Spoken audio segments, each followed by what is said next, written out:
All right, I'll call to order this March 12th, 2019 workshop of the Powhatan County School Board. Ms. Wilson, if you'll let the minutes reflect that all school board members are present this evening along with our student liaison and Dr. Jones. Is there a motion to approve the draft agenda as presented?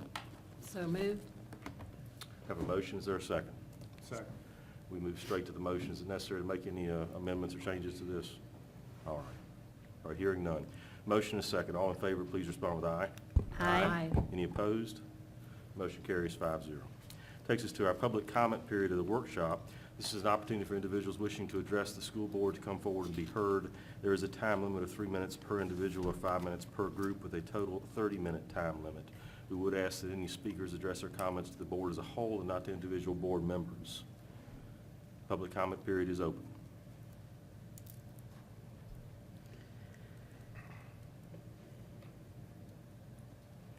Once again, public comment period is open. All right, seeing no movement, I'll bring public comment period to a close.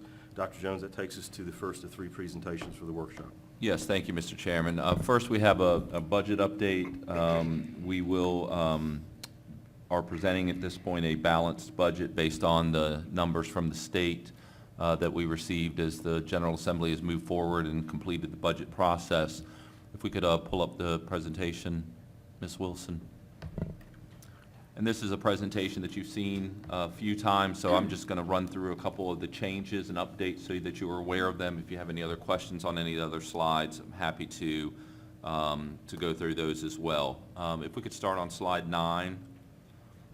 This is the cost comparison of per pupil costs, and I think at the last meeting a board member asked about how we compare to neighboring divisions, and we sent you that information via email, but I went ahead and added it to the bottom of this slide as a note with our neighboring school divisions and neighboring rural school divisions to show how we compare with our neighbors in terms of cost per pupil. And you can see that with the exception of Amelia, which is slightly lower than us, our other 3 neighbors are all above our cost per pupil, and some close to $1,000 per pupil more. If we could then move to slide 11. And this is the chart that we have that's just a quick summary of the revenue and expenditure summary that we'll go over in just a second. And this shows that we are now balanced with our proposed revenue changes and expenditure changes. You can see that we did cut line item requests, so we're now in the red on line item requests, which just means that we've requested less than we did previously, and had to do that in order to meet our goal of having a 3% salary increase given the reduction in state dollars that we received in the final budget process. And then I've got the next slide is kind of a summary of that to show what reductions that we made from our original presentation in February. You can see that we originally built our budget around the governor's proposed budget, and we have made it over the last 2 meetings or last month $245,996 in reductions based on a reduction in state revenue. That's mainly 2 different reasons. The governor used forecasts that kept a larger percentage of the tax savings that the state recognized than the General Assembly did. And then in reconciling the House and the Senate version of the budget, the decision was made to give more money to at-risk add-on for those divisions that have higher percentage of at-risk students. So that resulted in us getting less money. So we made those close to $250,000 in reductions in the following areas. The 2 sped vans that we talked about in the last meeting, the maintenance and repair budget was decreased $68,000 that we think we'll be fine with. We will be fine with based on the work that we're doing with Train. That would be a lot of those maintenance items and updates. Slight reduction in specialized tools. We also have equipment replacement in $45,000. That's one of our new ones, as well as the $5,000. And then we reduced the technology budget for equipment replacement by $60,000. So that will be some desktops, computer labs, some work that we would typically do. We'll have to defer that for a year if the board chooses to accept this budget. Still on schedule and still what students will have will be functioning, what teachers have will be new. We're still going to increase the number of touch tablets in the K-2 classroom, which was a goal that we had at the beginning, but we'll have to defer some others or use other state funds to do that, like BPSA funding. Excuse me. Dr. Jones, so the specialized tools, will they still be able to perform what they need to perform? Absolutely. They'll still be able to perform those. I don't know specifically, and Mr. Johns, you may know what tools were cut, if there was any specific item, or if it was just a general line item reduction. Just a general line item reduction. So it was just a request that came from the department to increase, but they have all the tools they need to continue functioning well in that department. And actually, we just finished an audit of that department, and they came through with flying colors in terms of the work that they did. We just got that at the end of last week, so Okay, we'll send you thank more detail on that. No. So they seem to be doing their job just fine. Okay, thank you. And then the next one, Yeah, that was equipment replacements. Jason, do you want to speak to that, or Larry? It was a tractor and snow blower. Okay. And, you know, we've got tractors now that require a lot of maintenance, and we want to, you know, dispose of one and get a new one that is operating more efficiently. okay, well, the students would be glad then if they don't operate efficiently for more days off, I'm sure. All right, thank you. You're welcome, thank you. Any other questions? Ms. Ayers? The maintenance repair budget, if something were to go wrong, could we still use money that we have in the contingency from the? Yeah, and there's still funding in the budget for maintenance and repair. Just It's- less But just money. less. But if Okay. there was, a chiller went out or some major thing, yes, we could tap into the maintenance. I Don't know. speak that. We could tap into our maintenance reserve Okay. funds Okay, good. with Board of Supervisor approval, of Approval. course. Okay, great, thank you. Is there, Mr. Chairman, is there, Mr. Cole? on the mechanics tools, is there any chance that that could be capital? Because you've got some money left in, you should have some money left in the transportation facility.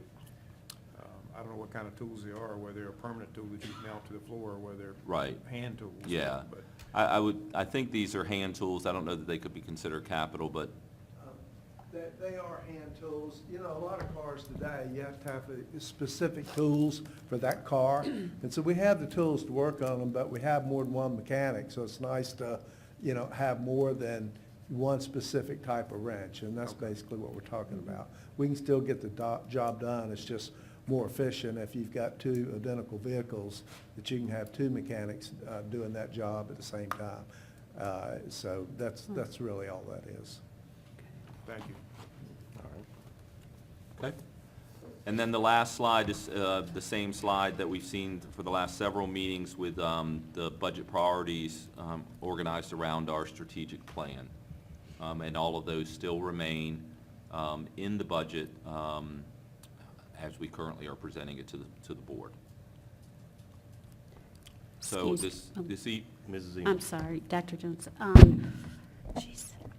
So what we talked about last time about the wellness, about the guidance counselors, and it says addition of stipends, so the state gave us that, enough to cover those, or that was not passed? No, that was not passed, and the stipends are actually for coaches for extracurricular activities. Those are lacrosse stipends. I mean, they come under the wellness goal, but they're not specifically related to school counselors. Okay, and was the bottom one then, or no?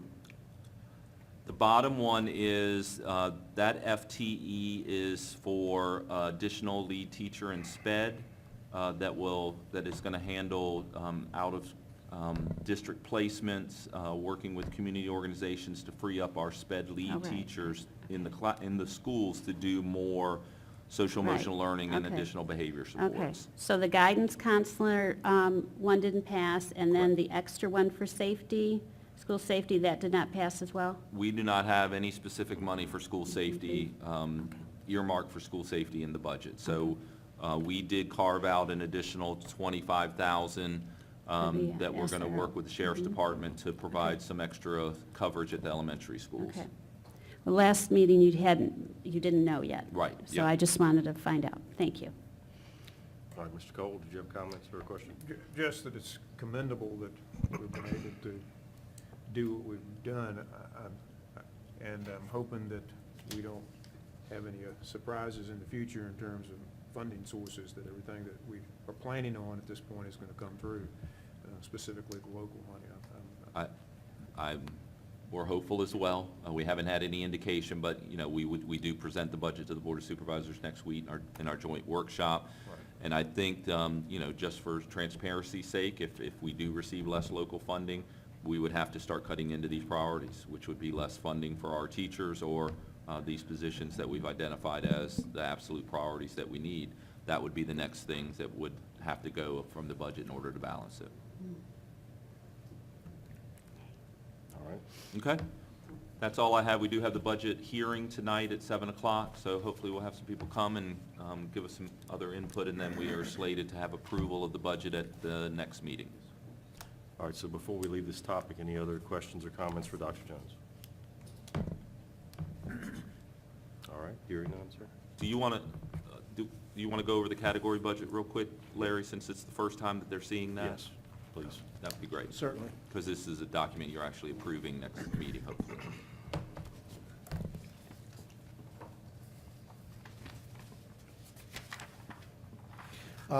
This is the standard document that, as Dr. Jones just mentioned, that you approve each year.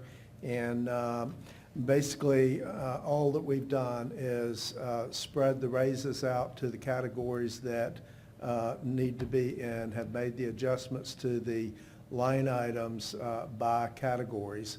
And this is the document that is ultimately sent to the Board of Supervisors for their appropriation. So the board adopts the budget by these categories in accordance with state code. And then the supervisors have in the past always done lump sum appropriation for us, except for the food service, because that's a separate fund. They'll do a separate appropriation for food service and an appropriation for the general fund. So, any questions? Questions? So there are two motions. Mr. Cole?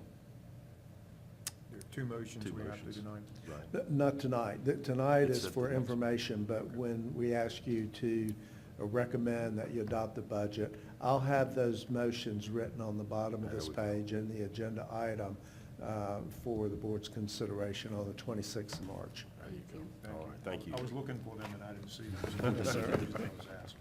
That's good questions. All right. Okay, all right, Dr. That's Jones? all we have. Thank you. Okay.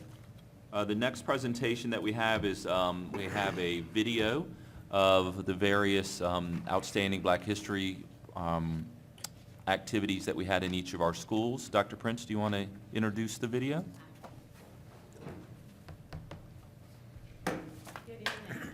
Just to give a little highlight, in the fall of the year, our equity and diversity team met in November, as well as the schools each have a diversity and equity team, and they have been planning each month throughout the year activities. And for Black History Month, they had selected speakers at the middle and at the high school level, and they also, at the elementary level, they had Virginia Repertoire and Bright Star Theater, that they had Buffalo Soldier and Aesop Fables and Heroes of the Underground Railroad for the elementary level. So look forward to you watching the video. That also includes our MLK program that was community-based as well as division-sponsored. Thank you.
Very nice.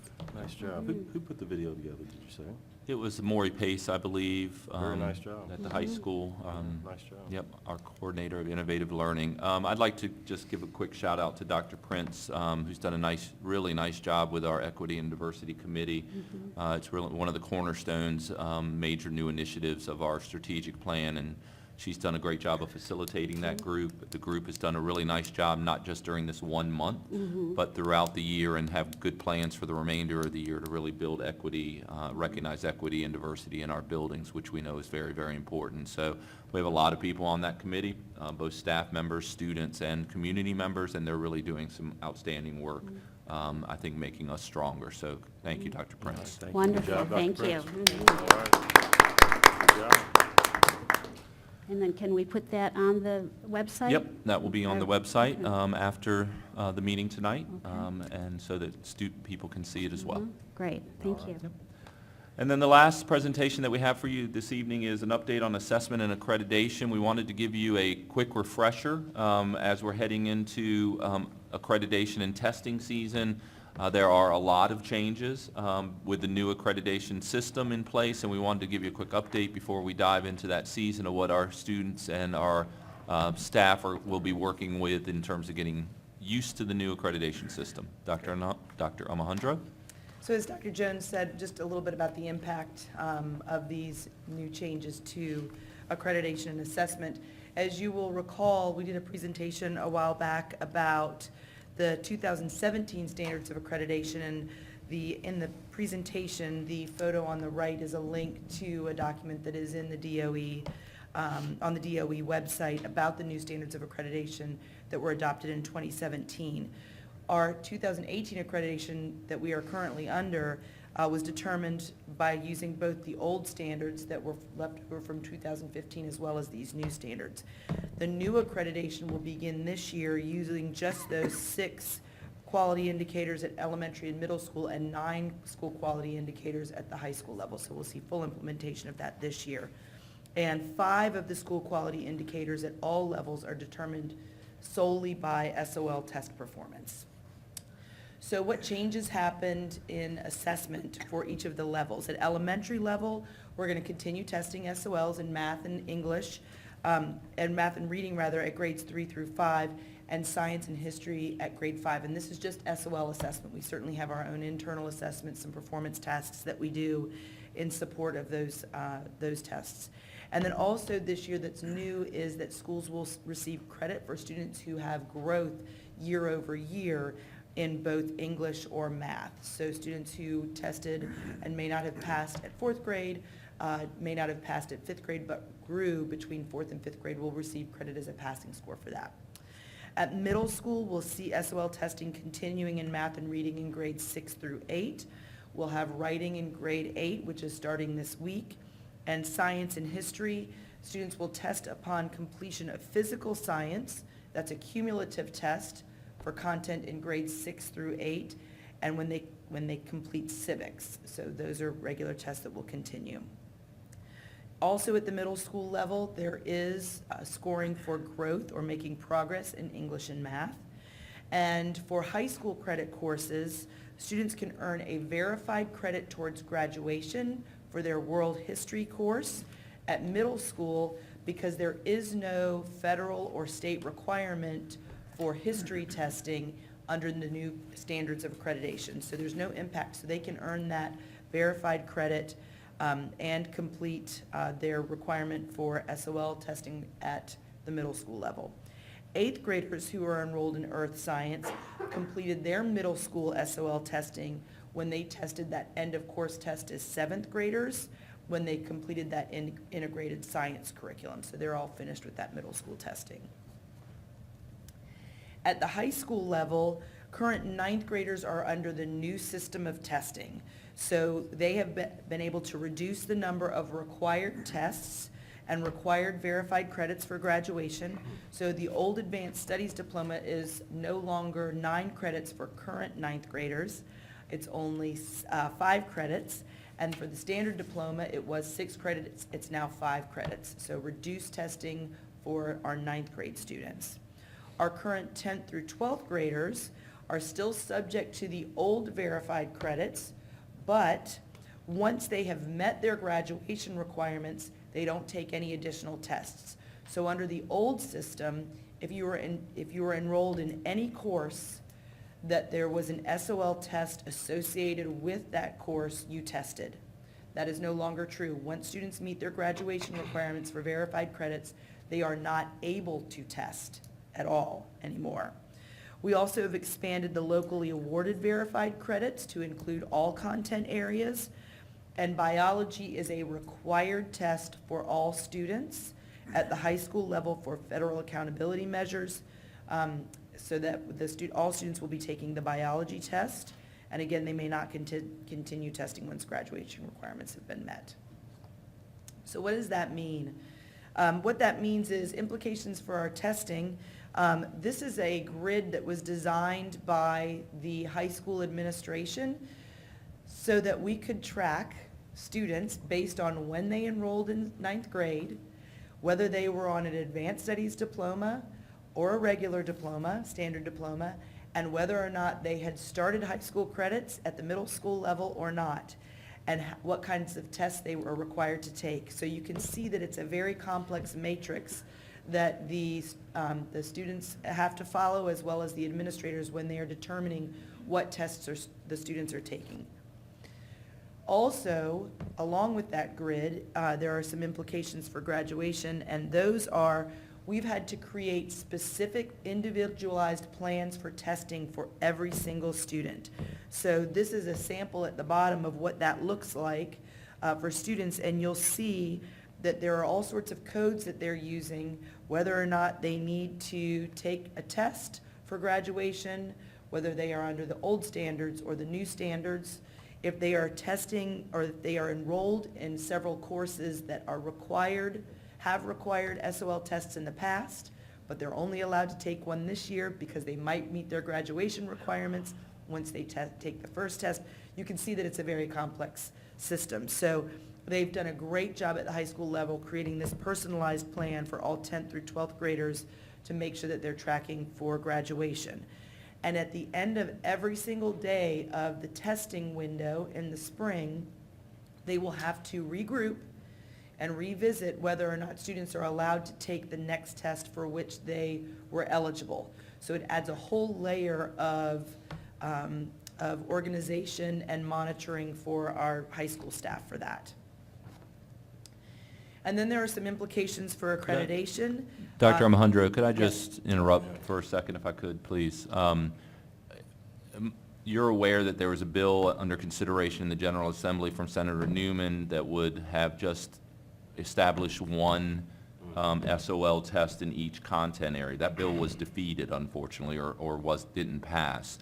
We're hopeful that it's still going to be brought forward by the DOE and acted on by the Board of Education. But this would definitely be an area for our advocacy next year in the legislative season. That chart that you just saw is ridiculous. It's not fair to the students, certainly not fair to the high school staff.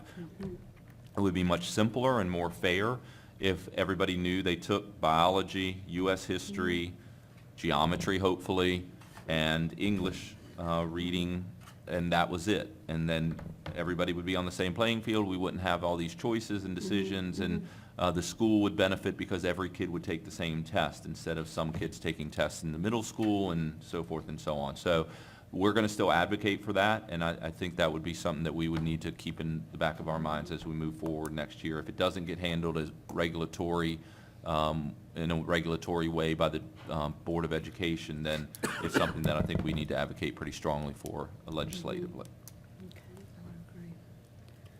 And then there are some implications for accreditation. We actually received some information from the DOE today that they are going to be publishing more information about this from the DOE level so that we all understand this, but we wanted to make sure that we provided this information to the board as soon as possible because the testing season is beginning. So in English, for accreditation, all 11th graders are taking reading, which is a component of the accreditation process, but only term graduates are taking writing. So normally we would have an entire class of 10th graders also taking writing.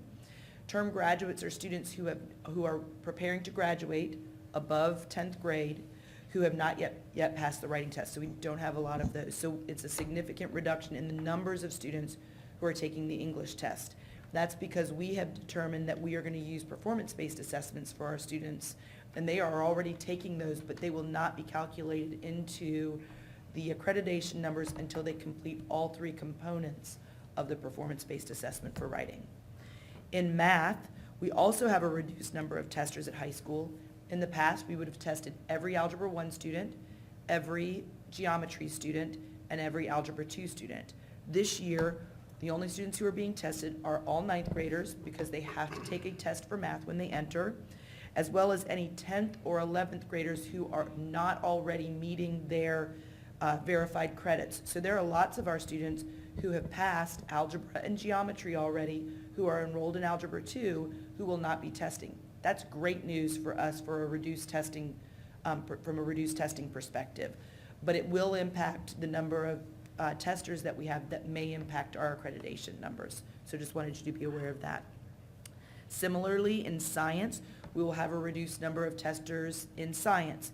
As I mentioned, all biology students will be testing, but we will not have the 10th and 11th graders taking the test unless it is required for their verified credits.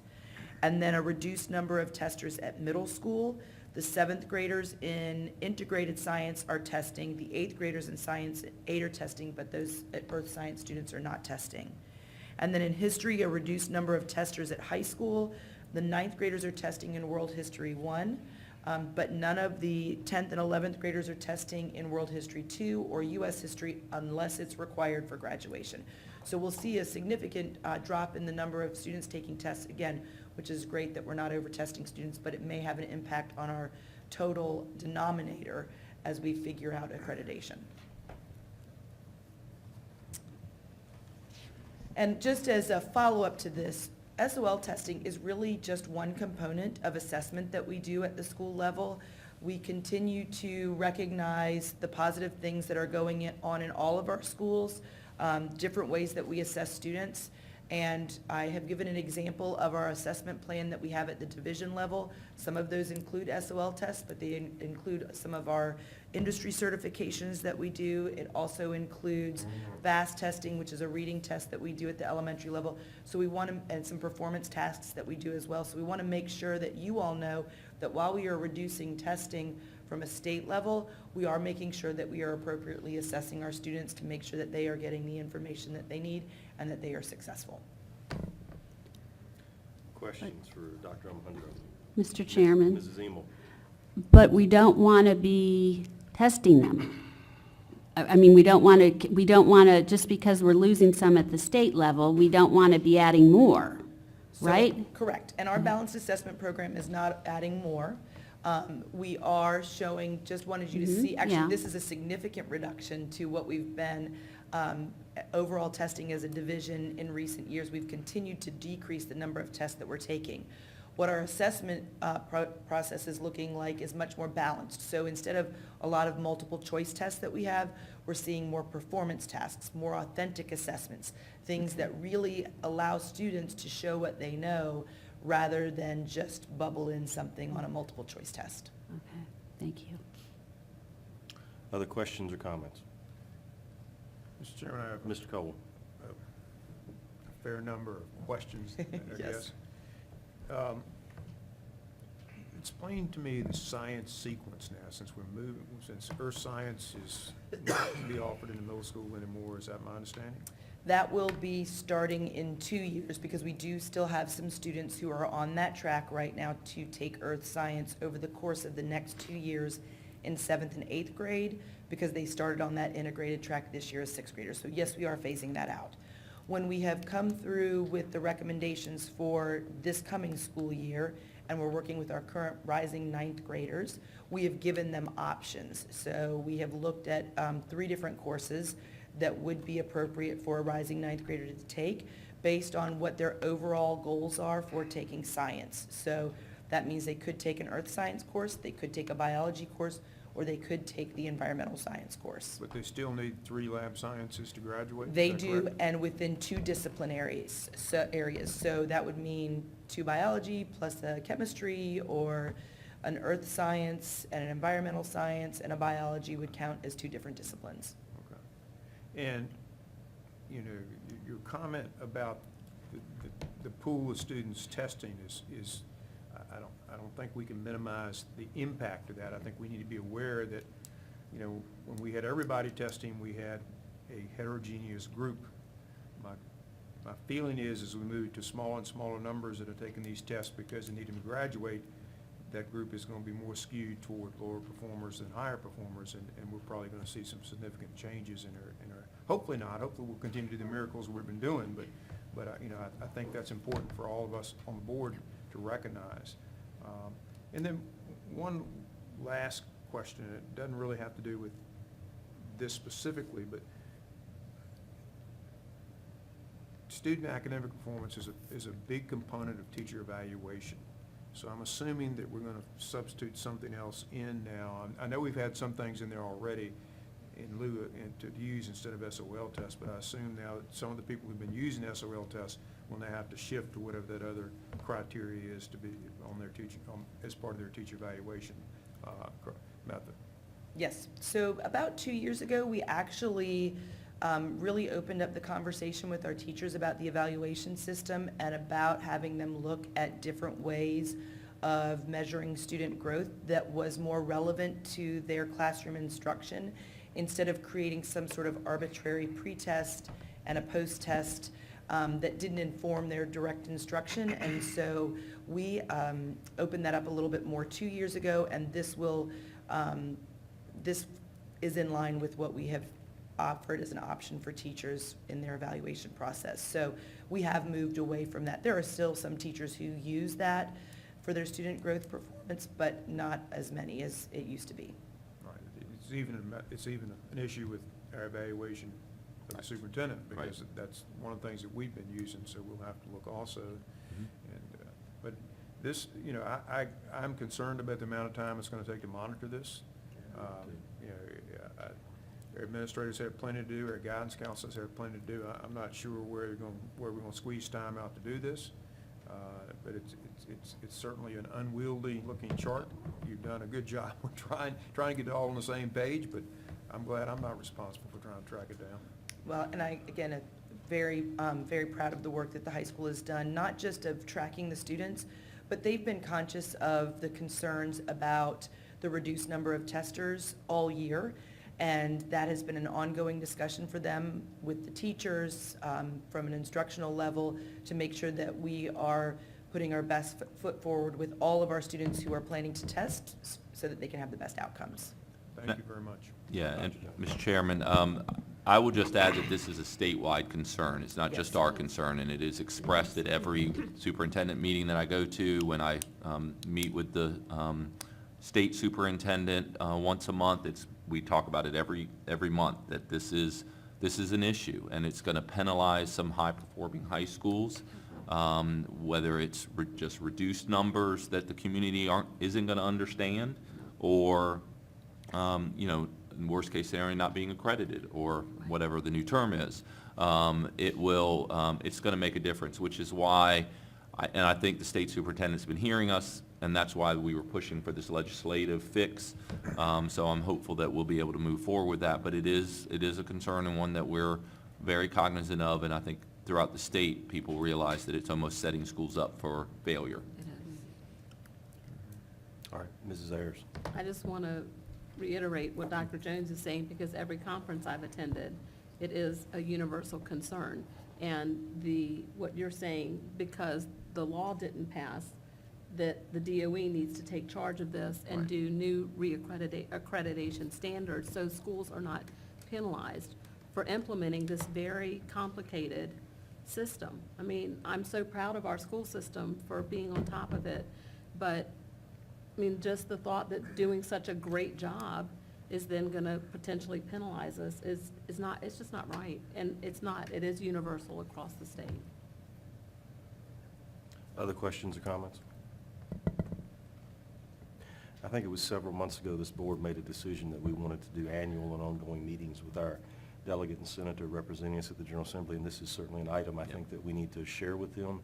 And what I would suggest is that we provide them, go ahead and provide them with some information, perhaps this PowerPoint or something like that, to share with them what, this appears complex to me. I'm not a professional educator as you are, but this appears complex, and I think they need to understand idea. exactly what it is. Yep, we'll send it to them. And then we are keeping a list of some other items as well. We wanted to talk to them, the closing and the required closing day and some other things. Right. So, thank you, Dr. Armando. Thank you. Thank you. All right, that's your last Yep, of your that's the presentations, last one. Dr. Jones? Yes, sir. All right, well, Mr. Cole, if I could ask you, sir, if you would make a motion, sir, and do the required certifications for closed session. Yes, sir. Mr. Chairman, recommend to make a motion to enter into closed session pursuant to Code 2.2-3711A1 to discuss the employment, resignation, and leave of specific employees, and pursuant to Code 2.2-3711A2 and A4 to discuss the expulsion and school placement of specific students. That's codes 2.2-3711A1, A2, and A4. All right, we have a motion, is there a second? Second. Motion is second. All in favor of entering into closed session as per Mr. Cole's motion, please respond with aye. Aye. Any opposed? Motion carries 5-0. We are in closed session. So we're going to close out our workshop, and then we're going to adjourn from that, and we will be starting the regular meeting at 7 o'clock. Mr. Cole, sir. Whereas the Powhatan County School Board has convened a closed meeting on this date pursuant to an affirmative recorded vote and in accordance with the provisions of the Virginia Freedom of Information Act, and whereas Section 2.2-3712D of the Code of Virginia requires certification by this board that such closed meeting was conducted in conformity with Virginia law. Now therefore be resolved that the Powhatan County School Board hereby certifies that to the best of each member's knowledge, that only public business matters lawfully exempted from the open meeting requirements by Virginia law were discussed in the closed meeting to which this certification applies, and only public business matters as were identified in the motion convening the closed meeting were heard, discussed, or considered. Aye. I believe we need a motion to come back into come out of closed session as well. I'll make a motion to come out of closed session. All right. Second. We have a motion and a second. All in favor, please respond with aye. Aye. Any opposed? Motion carries 5-0. So we're back in open session at this point. Next item on our agenda is simply the adjournment of the workshop. Is there a motion? I make motion, we adjourn? Motion, is there a second? Second. Motion is second. All in favor of adjourning the workshop, please respond with aye. Aye. Any opposed? Motion carries 5-0. We are adjourned. Thank you very much. See you at 7 o'clock.